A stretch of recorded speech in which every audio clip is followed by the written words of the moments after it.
July 2, 1943. At exactly 8:15 in the morning, 12 B-25 bombers roared into the sky above Sicily, bound for German positions. What they didn't know was that 24 Luftwaffe fighters were waiting. Within minutes, 4 bombers were burning in the air, their crews plunging into the sea. Yet the detail that stunned everyone came later, whispered in the debriefing rooms. The American escort, just 6 fighters, had not lost a single plane. And every pilot in those cockpits was a black man trained at Tuskegee. For months, Washington officials had dismissed them as an experiment. Reports claimed African Americans lacked the discipline to handle complex machinery, the intellect to master aerial combat, the nerve to fly into battle. Yet here they were, 6 men who had stared down twice their number and returned untouched. That morning's statistics told a story no propaganda could erase. The Red Tails could fight, and they could win. Picture the airfield hours later. Oil smoke drifts across the horizon as ground crews rush to refuel the Mustangs. Young pilots step down from their cockpits, their faces streaked with sweat and dust, their tails painted crimson like a blood-red signature across the sky. They exchange quick nods, no boasting, just the quiet knowledge that they had saved dozens of bomber crews from certain death. In the distance, a colonel from a white bomber group watches in silence. He had refused black escorts only weeks earlier. Now he whispers to his aide, "Next time, I want those red tails on my wing." That was the turning point. The Tuskegee Airmen were no longer just a political experiment. They were guardians of the bomber streams, protectors of men who had once doubted them. In the skies over Italy, France, and finally deep into Germany, their legend grew. The Germans began to fear the red tails slicing through the clouds. Bomber crews began to pray for them. And back home, in a segregated America, a truth was cracking through the concrete of prejudice. These men were rewriting not only the rules of air combat, but the meaning of freedom itself. This is the story of how a group of young black pilots, trained in isolation, fought 2 wars at once. One against the Luftwaffe above Europe, and one against racism within their own country. It is a story of courage under fire, of discipline forged in the cockpit, of red tails flashing in the sun as swastikas spiraled to earth. And by the end of this journey, you will understand why history remembers them not as an experiment, but as heroes who turned the impossible into undeniable fact. The story of the Tuskegee Airmen did not begin with engines roaring above Europe. It began years earlier, in classrooms, in training fields, and in the bitter struggle against a wall of prejudice built long before the first Mustang ever left the runway. To understand why their success shook the world, we need to step back to America in the late 1930s, a country preparing for war while still shackled by its own contradictions. In 1939, as war erupted in Europe, President Franklin D. Roosevelt called for the expansion of the Army Air Corps. Aircraft factories multiplied, training programs accelerated, and the demand for pilots grew faster than ever before. But while white recruits were funneled through new flight schools across the nation, African Americans were locked out of the cockpit. Official memoranda from the War Department described them as unfit for aerial combat. The scientific community reinforced these myths with racist studies, arguing that black men lacked the reflexes, technical skills, and courage to fly. Still, pressure was mounting. Civil rights leaders like Walter White of the NAACP and labor organizer A.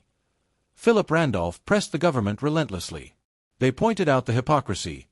How could America claim to fight for freedom abroad while denying opportunity to millions of its own citizens at home? Newspapers in black communities printed editorials demanding change. Students wrote letters to congressmen. The fight for the sky was becoming part of the broader fight for civil rights. Reluctantly, the Roosevelt administration offered a compromise. The War Department would authorize an experiment. If African Americans could prove themselves, they would earn the right to continue. If they failed, the military would claim it had been justified all along. Thus was born the Tuskegee program, named after the Tuskegee Institute in Alabama, where Booker T. Washington had once built a school dedicated to education and empowerment. It was here, in 1941, that the first class of black aviation cadets arrived. Training was brutal. The cadets were expected to meet the same physical and academic standards as their white counterparts, but with one crucial difference. Any failure would be magnified, used as proof that the entire experiment was doomed. Instructors, many of them skeptical, pushed hard. Some mocked the cadets. Others quietly admired their determination. One cadet later recalled, "We knew we couldn't just be as good, we had to be better. Our mistakes would condemn everyone who came after us." The environment outside the airfield was no less hostile. Segregation defined every aspect of life in Alabama. Local restaurants refused to serve them. Buses forced them to the back.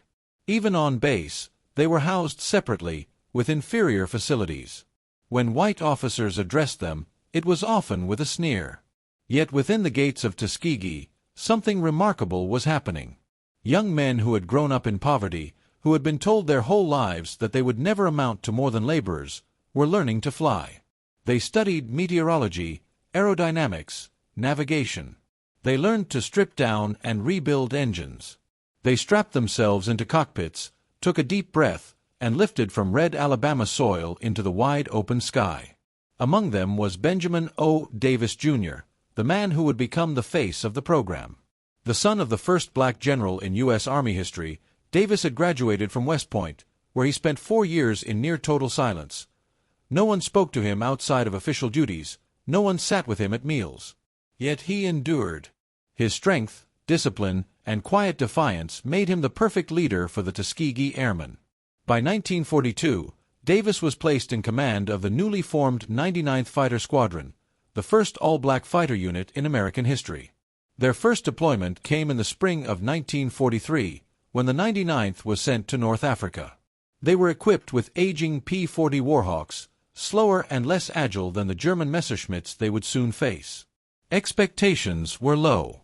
Some commanders doubted they would even survive their first missions. Yet the men of the 99th flew with a determination that surprised everyone. They strafed enemy convoys, bombed German positions, and engaged in dogfights with the Luftwaffe. Still, skepticism persisted. Early after-action reports criticized their performance unfairly, often ignoring the fact that their missions were among the most dangerous. Rumors circulated in Washington that the experiment was failing. A group of officers even recommended dissolving the unit. It was only through the intervention of Eleanor Roosevelt, who had famously flown with one of the Tuskegee pilots during a 1941 visit, that the program was given a second chance. She reminded the War Department that these men had been tested under harsher conditions than anyone else, and deserved a fair evaluation. That chance came in Italy. In late 1943, the 99th Squadron was joined by 3 more units, forming the 332nd Fighter Group under Colonel Davis.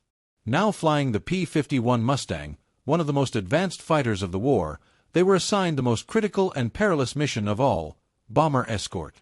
To keep the skies open for the heavy B-17s and B-24s pounding the heart of Nazi Germany, fighters had to guard the bombers from takeoff to target and back. Losses had been catastrophic. German fighters often cut through escorts, leaving bombers exposed to annihilation. If the Tuskegee Airmen could succeed here, they would not only prove themselves, they would save thousands of American lives.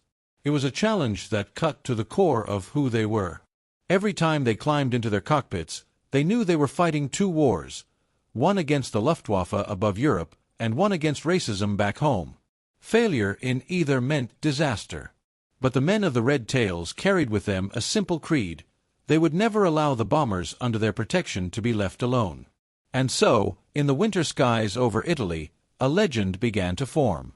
Bomber crews who once scoffed at the idea of black escorts now whispered prayers of gratitude when they saw crimson tails glinting in the sun. "With the Red Tails," one veteran later said, "we felt like we had a fighting chance." What had begun as an experiment was transforming into something undeniable, proof that courage, skill, and discipline were not defined by color. But the greatest tests still lay ahead, in the deadly skies of Germany, where the Luftwaffe was waiting with everything it had left. The first missions of the 332nd Fighter Group over Italy were met with silence, skepticism, and sometimes open hostility from their white counterparts. Bomber crews looked at their escorts and muttered, "We're finished." Senior commanders, still convinced the Tuskegee experiment was destined to collapse, assigned the missions designed to test their limits. Some were little more than suicide runs, strikes against heavily defended rail yards, low-level strafing of German convoys, escort duties deep into contested airspace where Messerschmitts and Focke-Wulfs hunted like wolves. But the men of the 332nd embraced these challenges with a stubborn resolve. Every takeoff was a chance to prove not just their worth as pilots, but their right to exist in the very seat they occupied. Colonel Benjamin O. Davis, Jr. drilled into them the importance of discipline. "Stay with the bombers," he commanded. "No chasing kills. Your job is to protect, not to tally victories." It was a doctrine that would soon become their trademark, one that bomber crews would come to revere. At first, however, this strategy earned ridicule. Other fighter groups bragged about the number of German aircraft they had downed. They painted swastikas on their fuselages like hunting trophies. The Red Tails, in contrast, returned with few kills but with their bombers intact. Critics sneered that they were timid, that they avoided combat. Yet slowly, a pattern emerged. Squadrons escorted by the 332nd consistently returned with fewer losses than those protected by white units. By the spring of 1944, bomber crews were taking notice. In debriefing rooms across Italy, a phrase began to circulate, "Give us the Red Tails." At first it was said with a mix of surprise and relief. Later it was said with conviction. The numbers spoke louder than prejudice. While other groups sometimes lost as many as 10 or 12 bombers in a single raid, squadrons under Tuskegee protection often lost none. The pilots themselves were forging their own identity in the sky. They developed tactics designed to frustrate the Luftwaffe's deadly swarming attacks. Instead of breaking formation to chase individual targets, they flew tight protective screens around the bomber streams. Enemy fighters diving from above were met with coordinated bursts of defensive fire.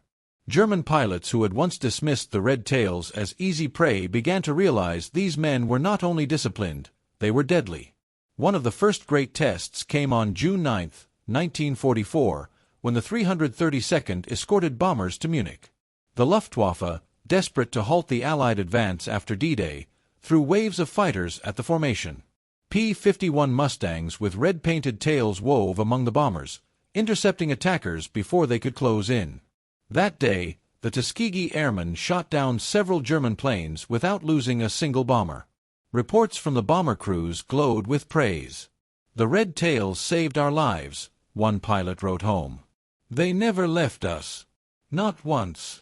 For the men of the 332nd, these victories carried a weight beyond the battlefield.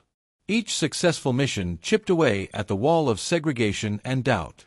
Letters home brimmed with pride. Families back in Alabama, Chicago, and New York passed newspaper clippings around church halls, marveling at the stories of their sons and brothers who had become heroes in the skies of Europe. Yet recognition was slow to come within the chain of command. Some senior officers clung to their biases, attributing the group's success to luck or to favorable mission assignments. Davis himself was summoned before the War Department in 1944 to answer accusations that his men were underperforming. Calmly, he presented hard data, sortie numbers, bomber loss rates, enemy kills. The evidence was irrefutable. Reluctantly, the doubters were silenced. Meanwhile, in the cockpits, the war continued with unrelenting intensity. Pilots endured freezing altitudes, flak bursts that shredded wings, sudden dives to escape German guns. They watched friends vanish in fireballs, saw parachutes blossom too close to enemy lines. The cost of their legend was measured in blood. Men like Lieutenant Lee Archer, who would become one of the group's top aces, risked everything each time they pressed the trigger. Archer himself once remarked, "Every mission was life or death. But we had no choice. We couldn't let them say we failed." By mid-1944, the reputation of the Red Tails was spreading beyond Italy. Stories circulated among bomber groups across the theater. Crews painted the words, "Thank God for the Red Tails," on the sides of their aircraft. German intelligence reports even noted the arrival of the 332nd in operational areas, warning pilots to prepare for Negro squadrons with high discipline. The insult within the wording could not disguise the grudging respect behind it. But perhaps the most significant transformation was internal. For the men of Tuskegee, each mission reinforced their bond. Segregated on the ground, they became brothers in the sky. Their shared burden, fighting for a country that still denied them basic rights, hardened their resolve. They joked together, mourned together, and flew together with a unity that no prejudice could fracture. In quiet moments after missions, they would sit on the wing of a Mustang, helmets resting on their knees, and talk about the future. Some dreamed of becoming commercial pilots, though they knew few airlines would hire them. Others spoke of returning home to teach, to show the next generation what was possible. All of them understood that whatever the outcome of the war, their actions were rewriting history in real time. As 1944 drew on, their missions grew even more dangerous. The Allies pushed north through Italy and east across France, driving deeper into German territory. Each raid meant longer flights, heavier defenses, and more determined Luftwaffe opposition. But the Red Tails held to their creed. Stay with the bombers. It was not just a tactical command, it was a promise. And by living up to that promise, they turned skeptics into believers. Slowly, steadily, the legend of the Tuskegee Airmen was being written in smoke trails across the skies of Europe. What had begun as an experiment was evolving into one of the most extraordinary chapters of World War II, a chapter where courage proved stronger than prejudice, and red-painted tails became a symbol of hope for men who had once felt abandoned in the clouds. By the summer of 1944, the war in Europe had entered a new and deadlier phase. The Allies were pressing into occupied France after the D-Day landings, and the strategic bombing campaign had shifted into overdrive. Germany's industrial heart, its fuel supplies, and even the capital city of Berlin became prime targets. Every one of those bombing runs needed escort. And more often than not, the crimson-painted tails of the 332nd Fighter Group were there, carving their legend into the sky. The bomber crews knew the risks. Loss rates on long-range missions could exceed 20%. A man's chance of surviving a full tour of 25 missions was slim. But word was spreading that with the Red Tails overhead, those odds improved dramatically. The 332 ND's discipline, never abandoning their charges, never chasing glory, had turned them into the most reliable guardians in the theater. One of the greatest tests came with the raids on Ploiești, Romania, in mid-1944. The oil fields there were the lifeblood of the German war machine, feeding tanks, trucks, and aircraft with precious fuel. Knocking them out meant crippling Hitler's ability to fight. But Ploiești was ringed with some of the most formidable air defenses in Europe. Flak batteries stretched for miles. German fighters waited in ambush. Bomber crews referred to it as Flak Alley, a gauntlet of fire from which few returned unscathed. On August 18th, the Red Tails were tasked with escorting a massive formation of B-24 Liberators against the oil fields. As the bombers approached the target, waves of German fighters descended, Messerschmitt Bf-109s and Focke-Wulf Fw-190s in deadly formation.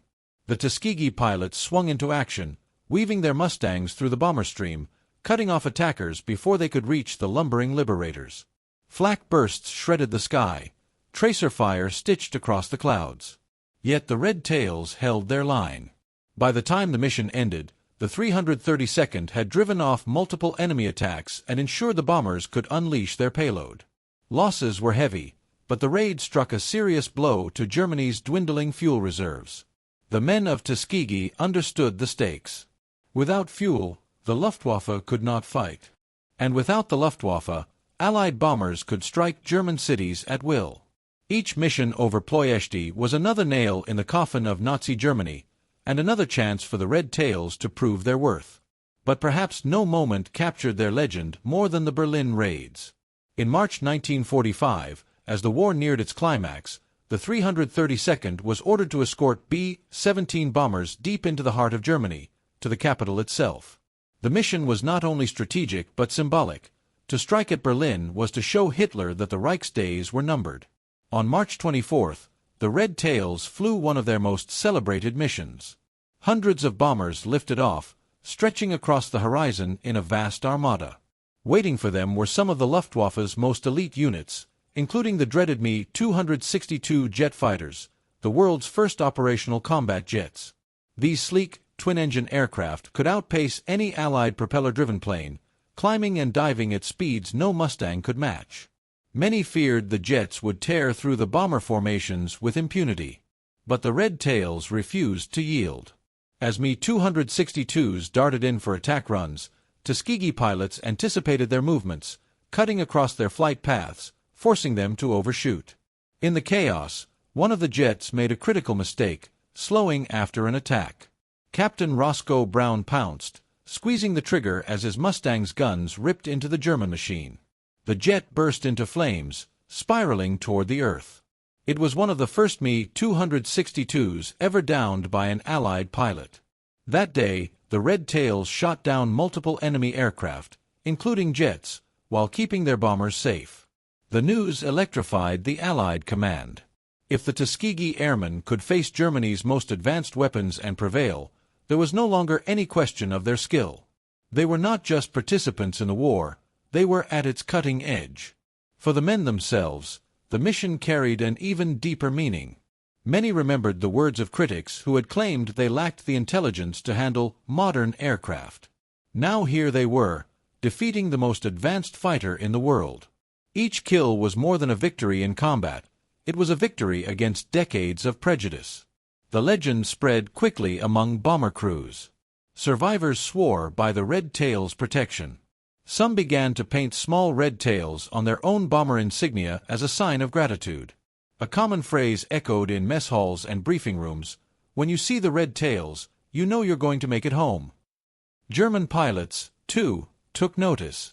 Interrogations of captured Luftwaffe officers revealed grudging respect for the Schwarze Vogelmenschen, the black Birdmen. Some admitted they preferred to attack bomber formations escorted by other groups, as the red tails were notoriously difficult to break. Their tight formations, quick responses, and refusal to abandon the bombers made them one of the most feared units in the skies. Still, the cost was real. Missions over Berlin and Ploiești claimed the lives of many Tuskegee pilots. The empty bunks in their quarters told a silent story of sacrifice. Letters home sometimes went unanswered. Families received telegrams marked "Missing in Action" or "Killed in Action," reminders that the fight for dignity carried the same price as any other combat unit's war. Yet the survivors flew on, driven by the conviction that every mission brought them closer to both victory overseas and justice at home. By late 1944, the statistics spoke for themselves. The 332nd Fighter Group had flown more than 15,000 sorties, destroyed over 250 enemy aircraft in the air, and countless more on the ground. Their bomber loss rate was among the lowest in the entire 15th Air Force. What had begun as an experiment was now one of the most decorated fighter groups in the United States Army Air Forces.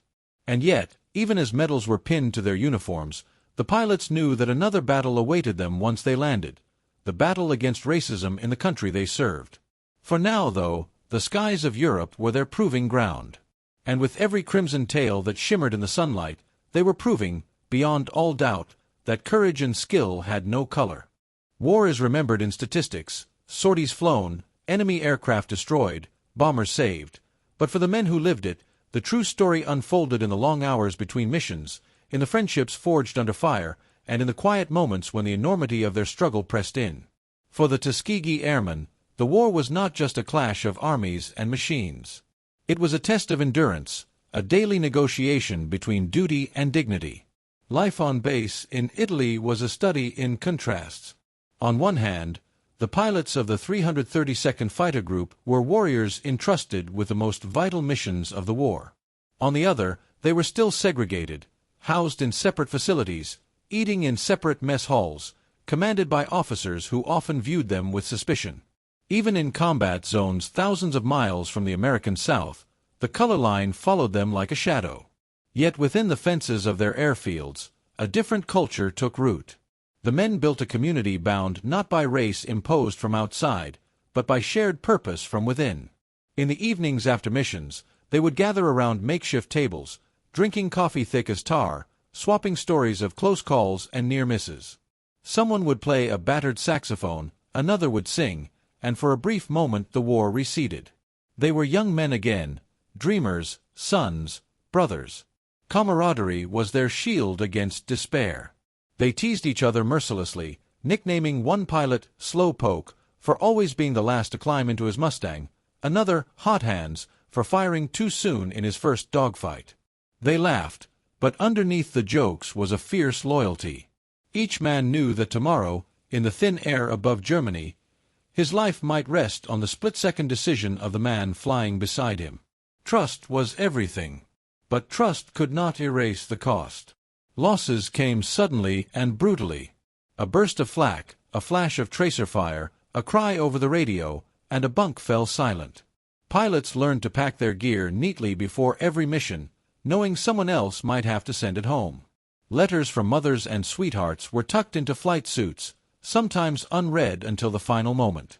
Grief was constant, but it had to be buried quickly. There was always another mission, another bomber formation waiting for its guardians. The tension of fighting two wars, the physical war in the sky and the moral war against racism, was never far from their minds. After risking their lives to protect white bomber crews, the Tuskegee pilots would sometimes land only to be denied service in officers' clubs. They could fly state-of-the-art Mustangs worth thousands of dollars, but back home, they could not sit at the front of a bus. One pilot later reflected, "The Germans called us enemies. But at least they admitted we were soldiers. Our own countrymen called us less than men." Still, the contradiction became fuel for their determination. Every time they strapped into a cockpit, they carried with them the weight of expectation, not just for themselves, but for their families, their communities, their entire race. A single failure could be twisted into proof that the experiment was a mistake. But each success carved another crack in the wall of prejudice. In that sense, every bullet fired was aimed at two targets, the Luftwaffe in the clouds and the myth of black inferiority on the ground. One of the ways they endured was by focusing on professionalism. Colonel Benjamin O. Davis, Jr. demanded absolute discipline. There was no room for sloppiness, no tolerance for excuses. His men wore their uniforms with pride, maintained their aircraft with meticulous care, and executed their missions with a precision that earned grudging respect. "The only way we were going to break the barrier," Davis later said, "was to be so good nobody could ignore us." Their dedication extended beyond combat. Mechanics, navigators, and ground crews, often overlooked in official histories, were the lifeblood of the Red Tails. They worked long into the night repairing bullet-riddled Mustangs, sometimes cannibalizing parts from wrecks to keep the squadron airborne. Many of them faced the same segregation and skepticism as the pilots, but their pride was no less fierce. When a Mustang roared down the runway at dawn, its engine smooth and sure, the ground crew cheered quietly, knowing they had given their pilot a fighting chance. The shared struggle created bonds that lasted long after the war. Pilots who flew together spoke of a brotherhood deeper than blood. They remembered the nicknames, the songs, the moments of absurd humor in the middle of chaos. One recalled watching a fellow airman dance on a jeep to celebrate surviving a mission, while another told of a pilot who carried a lucky rabbit's foot until the day he failed to return. These small details, lost in official reports, were the heartbeat of the Red Tail story. And through it all, they clung to a vision of the future. They dreamed of a day when their children would not be judged unfit before they had even tried, when opportunity would not be rationed by color. For many, the cockpit was the purest expression of that dream. In the sky, weightless above the clouds, there was no segregation, only the bond between pilot and machine and the endless horizon ahead. But war has a way of intruding on dreams.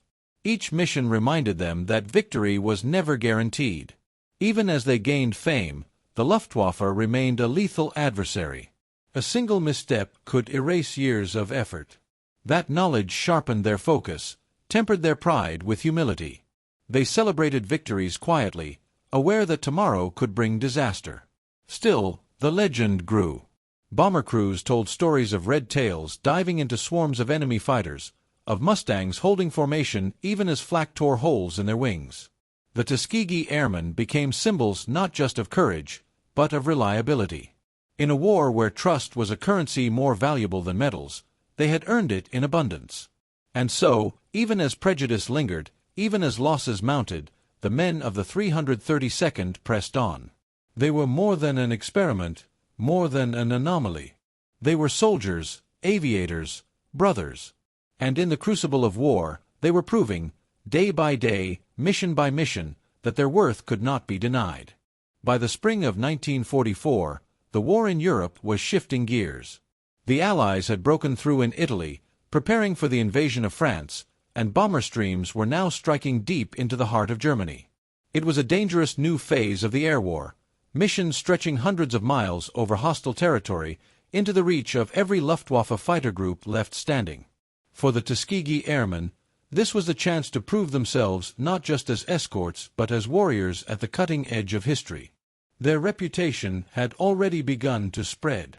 Bomber crews whispered of the red tails, who stayed with them when others broke away. The crimson paint on their vertical stabilizers became a promise. When you saw red tails in the sky, you had a fighting chance of getting home. But now, new challenges loomed. The Luftwaffe, though battered, was far from defeated. And Hitler's scientists were unveiling weapons the world had never seen before. The first time the Red Tails encountered the Messerschmitt Me-262 jet fighter, they could hardly believe their eyes. The German jets were sleek, shark-like machines that screamed past the propeller-driven Mustangs at nearly 100 miles per hour faster. In an instant, a bomber could be torn apart by their 30mm cannons, then the jets would vanish before an escort fighter could react. Pilots who had trained their reflexes to dogfight against Bf-109s and Fw-190s suddenly faced an enemy from another era. The Tuskegee Airmen responded not with despair, but with ingenuity. They quickly realized that the jets were vulnerable during takeoff and landing, when their engines required long runways and sluggish acceleration. Colonel Benjamin O. Davis, Jr. himself led missions to patrol near jet bases, ambushing Me-262s as they rose into the sky or limped back to land. In one fierce engagement, Tuskegee pilots downed 3 jets in a single afternoon, a feat that stunned even hardened bomber crews. The symbolism was undeniable. Black pilots, once dismissed as incapable of flying at all, were now defeating the most advanced aircraft in Hitler's arsenal. Every jet they destroyed was more than a tactical victory, it was a message carved into the annals of history.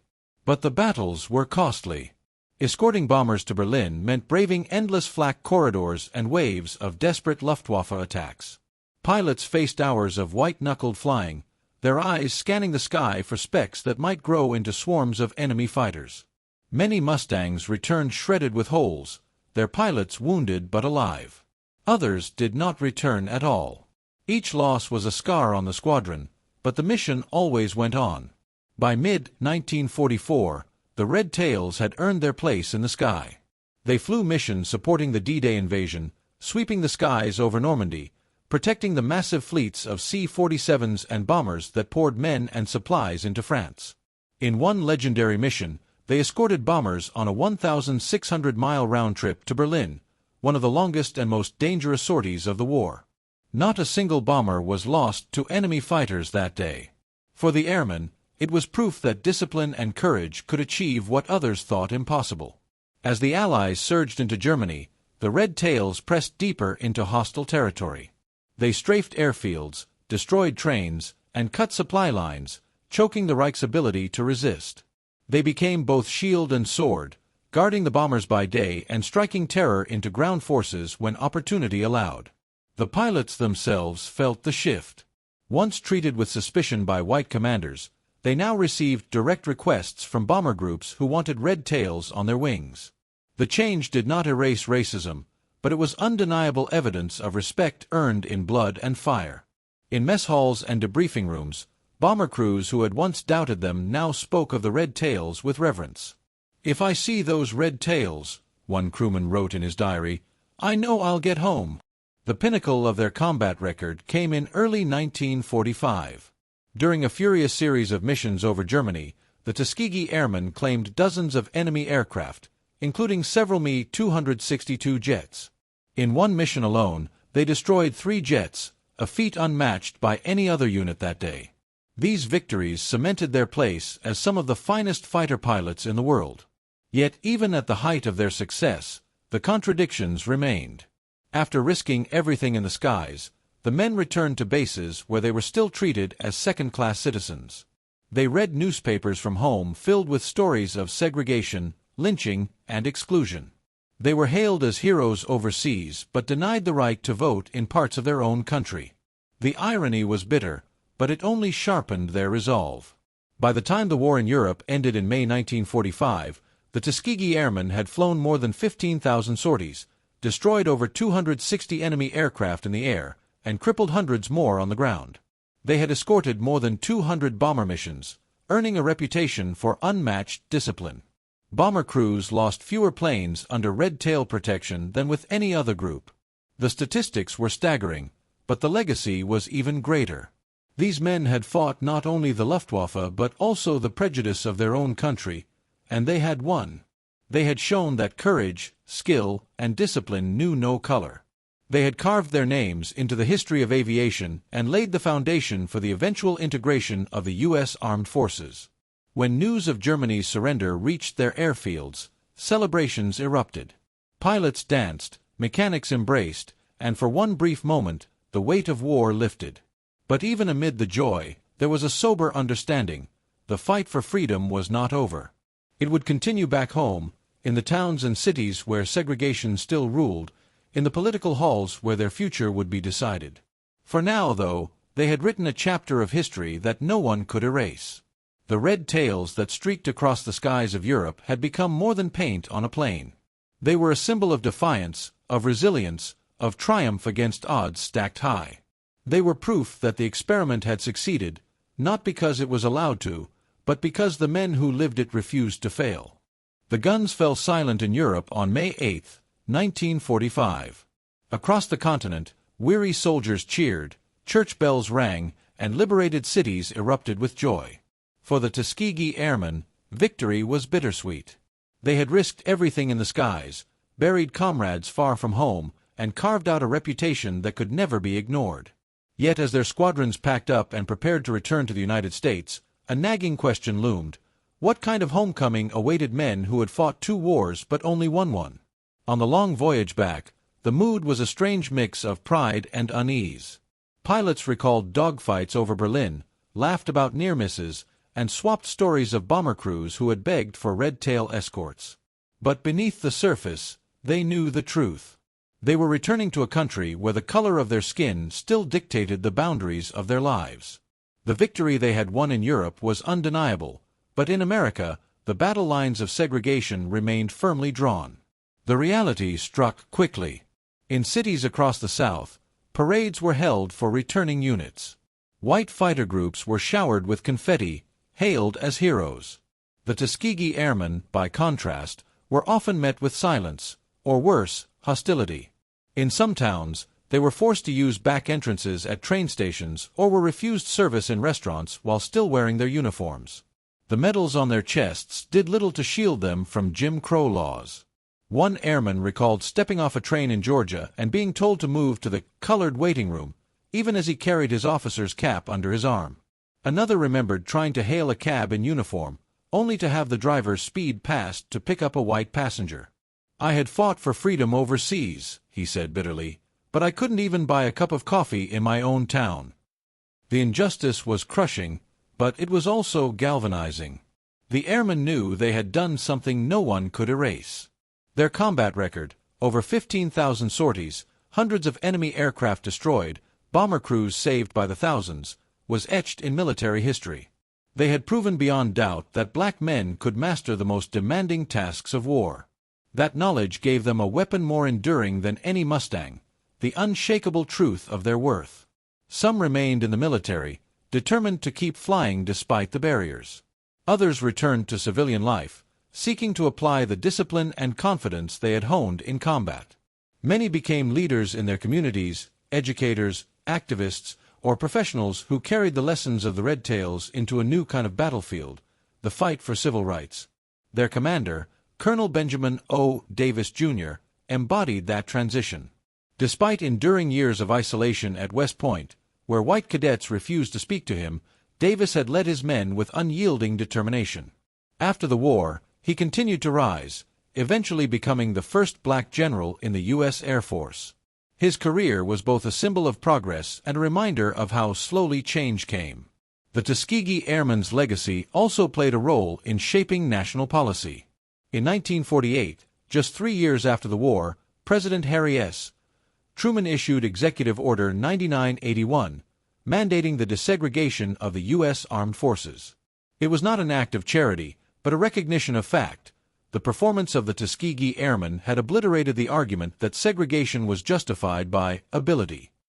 Their success had made integration inevitable. Yet for individual airmen, daily life in post-war America was still fraught with contradictions. In northern cities like Chicago or New York, some found opportunity in aviation industries or higher education, helped by the GI Bill. But even there, prejudice lingered. In the South, many were forced back into the same menial jobs they had left, their wings and medals treated as irrelevant.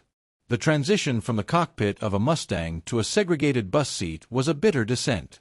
What sustained them was the memory of what they had achieved together. Reunions in the years that followed became sacred rituals, a way of reclaiming dignity in a society that often denied it. At these gatherings, the men would reminisce about missions flown and comrades lost, raising toasts to those who had never made it home. They reminded each other that history was on their side, that the arc of justice, though long, was bending under the weight of their sacrifice. For many, the war had lit a fire that would not go out. Tuskegee veterans became active voices in the early civil rights movement.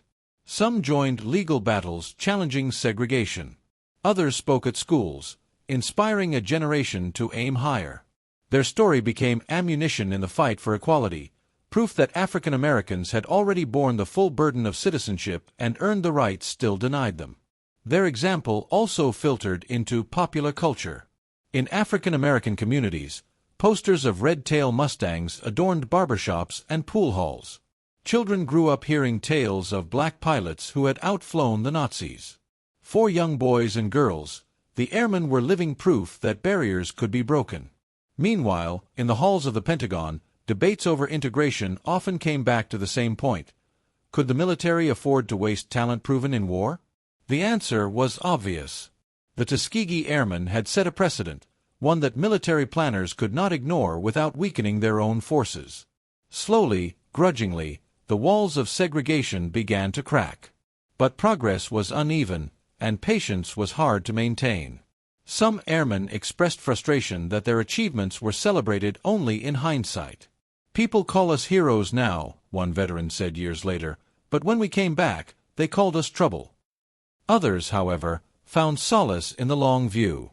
They had planted seeds, and though the harvest would come slowly, it would come. The final irony was that their enemies had sometimes treated them with more respect than their own countrymen. Captured German pilots admitted they feared the red tails, that the crimson-marked Mustangs were among the most formidable foes they faced. The Luftwaffe, however reluctantly, acknowledged them as warriors. America, by contrast, took decades to offer the same recognition. Still, the airmen pressed forward, refusing to let bitterness consume them. They had learned in combat that survival required focus, discipline, and belief in the mission. They applied those same lessons to life after war. Their mission now was broader, to transform a nation that had sent them to fight for freedom abroad while denying it at home. And so, even in the face of segregation, they carried themselves with the same dignity they had shown in the skies. They had proven their worth not once, but every time a bomber returned safely, every time a jet was shot down, every time a crimson tail was spotted against the sun. The war was over, but the fight for justice had only begun. In the years immediately after the war, the Tuskegee Airmen found themselves caught in a paradox. They had achieved what many had once called impossible, flying as equals with the best fighter groups in the world, protecting bombers with unmatched discipline, and even downing the Luftwaffe's advanced jet fighters. Yet their story was not widely told. In post-war America, the narrative of victory was often written in white ink, leaving the red tails in the margins. The broader public knew little of their accomplishments. History books of the 1950s and 1960s, when they mentioned African Americans in the war at all, tended to focus on labor battalions or support roles. The image of black fighter pilots carving contrails over Berlin barely registered. This omission was not accidental. To acknowledge the full scope of their achievements would have forced America to confront its own hypocrisy, that men capable of defeating the Nazis in the air were still denied a seat at a lunch counter back home. And yet, within the African American community, the legend of the red tails never died. In barbershops, churches, and community centers, their names were spoken with reverence. Children grew up hearing stories of fathers, uncles, or neighbors who had flown Mustangs against Hitler's best. 4 young men facing the draft during Korea and Vietnam, the Tuskegee Airmen were living proof that courage knew no color. Some of the airmen remained in uniform, pushing through the slow process of desegregation that followed Truman's 1948 order. Others turned to civilian life, where their wartime skills often went unrecognized. A decorated combat pilot might be denied a job with a commercial airline, not because he lacked ability, but because airline executives refused to imagine black men in their cockpits. The frustration was deep, but the dignity they had carried through war sustained them. Their invisibility in mainstream history persisted for decades. Hollywood war films of the 1950s and 1960s depicted bomber crews, generals, and white fighter pilots, but the red tails were absent. Museums displayed gleaming aircraft with little mention of the men who had flown them in scarlet-marked squadrons.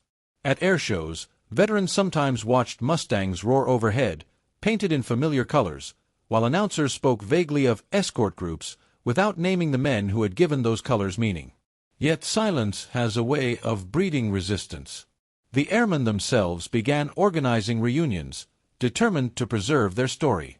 In hotel ballrooms and veterans' halls, they gathered to share memories, swap photographs, and remind each other that history might ignore them, but they would not ignore themselves. These reunions became more than social events. They were acts of defiance against forgetting. By the 1970s and 1980s, a new generation of historians and journalists began uncovering their story. Civil rights had reshaped the national conversation, and the Tuskegee Airmen were rediscovered as pioneers whose fight for equality stretched from the skies of Europe to the streets of America. Documentaries began to appear. Oral history projects recorded their voices. Slowly, the crimson paint returned to its rightful place in the American memory of war. Recognition, however, was not just about history books. For many of the airmen, the most powerful vindication came from the very bomber crews they had once protected. In letters, memoirs, and veterans' gatherings, white airmen told of looking out from their cockpits, seeing the flash of red tails in formation, and knowing they would survive another mission. Those testimonies carried a weight no government decree could match. They were living proof that the red tails' courage had been felt, remembered, and owed a debt. By the 1990s, the momentum of remembrance grew stronger. School children across America learned their name. Hollywood finally turned its lens toward them with films and TV features, dramatizing their battles in the skies and the struggles on the ground. Some of these portrayals were imperfect, but they kept the story alive.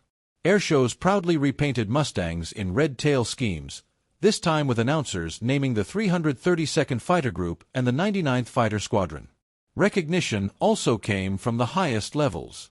In 2007, more than 60 years after they had first taken to the skies, the surviving Tuskegee Airmen were invited to Washington, D.C., to receive the Congressional Gold Medal.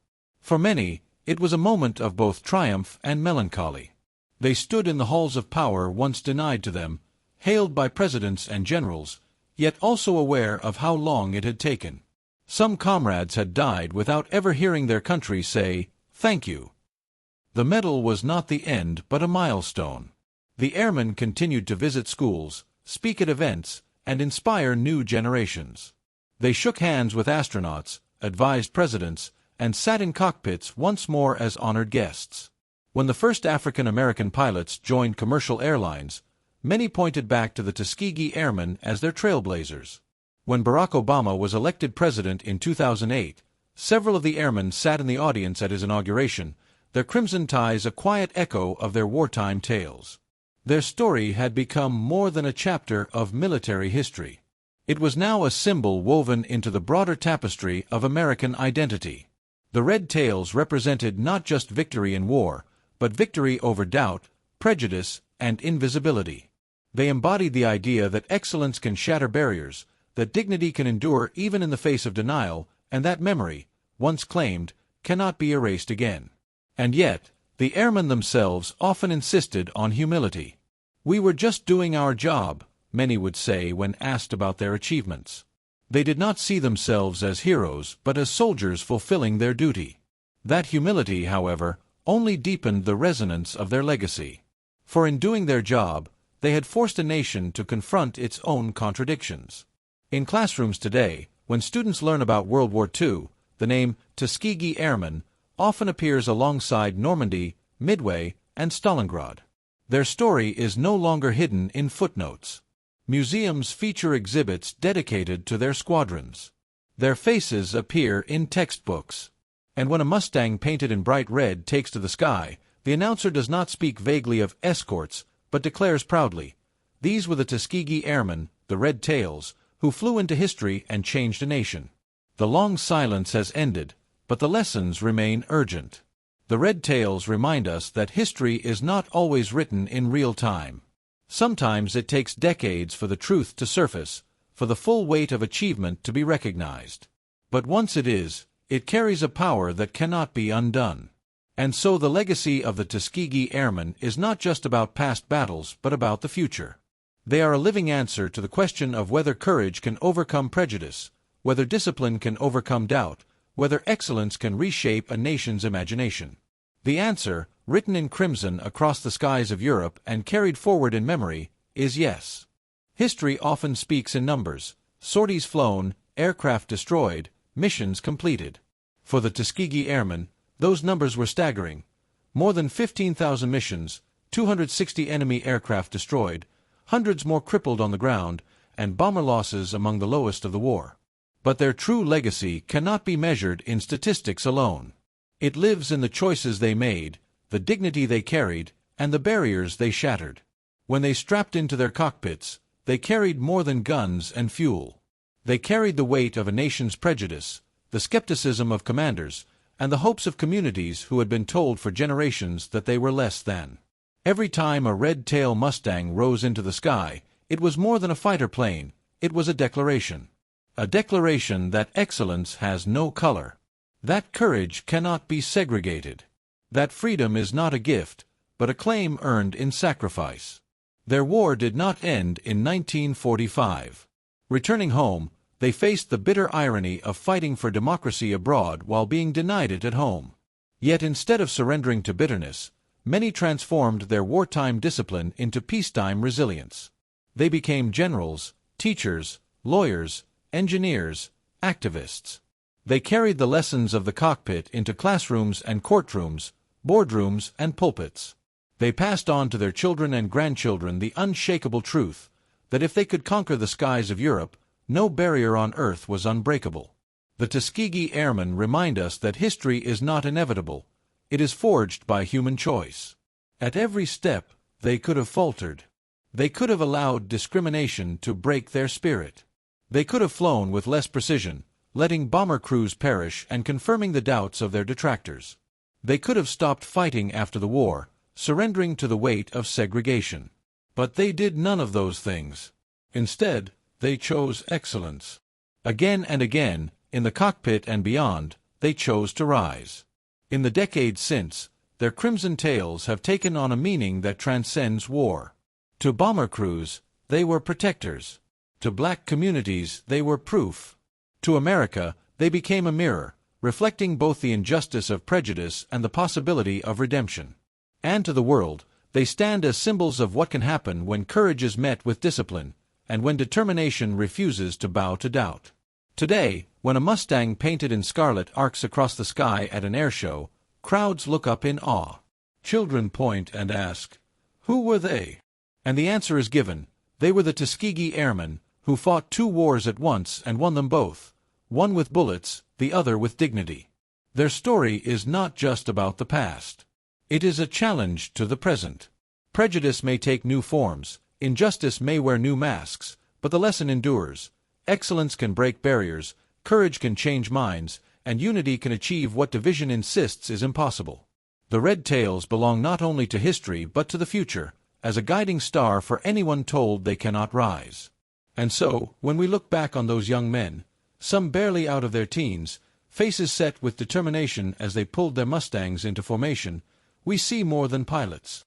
We see a generation who proved that freedom must be lived, not just promised. We see warriors who turned an experiment into a legacy. We see Americans who forced their country to look itself in the eye and admit the truth. Their contrails have long since faded, but their message remains, etched into the sky like scripture. Never accept the limits others place upon you. Never doubt the power of discipline and courage. Never forget that victory is possible, even against impossible odds. And perhaps most importantly, their story asks something of us. To remember. To carry their names forward. To tell their tale not as a footnote, but as a chapter central to the story of freedom. Because history is not only about what happened, it is about what we choose to remember and how we let it shape us. So the next time you see a photo of a Mustang with a scarlet tail, or hear the roar of a Merlin engine in flight, pause for a moment. Picture the young men who once sat behind those controls, their eyes on the horizon, their hearts carrying both the burden of prejudice and the fire of purpose. And remember what they proved, that courage in the face of doubt can change not just the outcome of a battle, but the destiny of a nation. This is why their story matters, not just to historians or veterans, but to every one of us today. The Tuskegee Airmen are not relics of the past, they are voices calling to the present. Their discipline, their dignity, their defiance, these are lessons as urgent now as they were in 1943. And if this story moved you, if you believe the courage of the Red Tails deserves to be remembered and retold, then join us. Subscribe to this channel, share this video, and help keep their legacy alive. Because the more we tell their story, the more we carry forward the truth they lived, that the sky belongs to all who dare to rise. The Red Tails once painted freedom across the skies of Europe. Now it is our turn to honor that freedom, not with paint or wings, but with memory, respect, and the promise to never forget.